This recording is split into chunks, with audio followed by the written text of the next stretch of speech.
Good evening. We begin with the latest on the Telegraph Fire burning about 100 miles east of Phoenix near Globe, and it appears the news late today is encouraging. Firefighters just wrapped up an update, and they say the fire has not grown too much since last night, and they don't anticipate ordering any new evacuations in the near future. The wind has died down a bit, but the hot, dry conditions are still a problem. We have heavy equipment. We have dozers and things that have sharp steel edges that make contact with the ground that set sparks. We've actually had to put out fires that our equipment has started. At the last estimate, the fires burned about 72,000 acres. Though firefighters are making some progress, they're still far from getting this one contained. Firefighters are saying very little about how many homes have burned in this fire.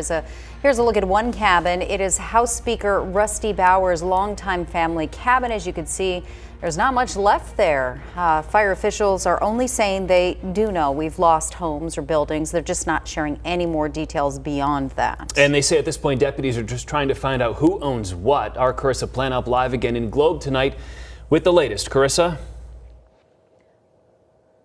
Jared and Nicole, I'm told that if your property was burned in this wildfire, that the sheriff's office will be notifying you. So a very upsetting update from out here in Globe. But from this roadblock here, a note of some good news. Fire officials tell me that most of the smoke that we are seeing right here is actually caused from burnout operations. Those are designed to keep the wildfire from getting closer to this community. And it is kind of far off. I don't know if it's easy to see, but we've got some aircraft that just disappeared into the canyon over there.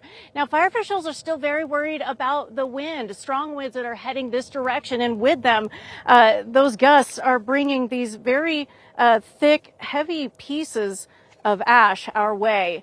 Now, I want to go ahead and give you a look at what we saw earlier today. A couple hours ago, I spoke to a man who lives just a few blocks away from here. He's been here for 15 years.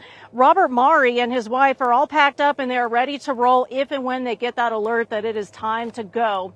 We caught up with him as he was getting help to clear dead branches and brush from around his house and his neighbor's house. Robert says he's worried about the fire coming this way. It jumps that fire break they got up there now. It comes on this side and the wind changes for them. It could come right up into the town here. It could really do damage to the town.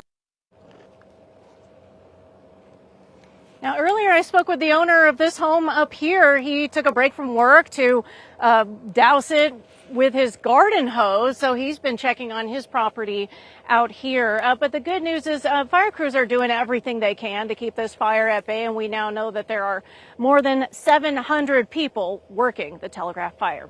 Reporting live in Globe, Carissa Planup for Arizona's Family.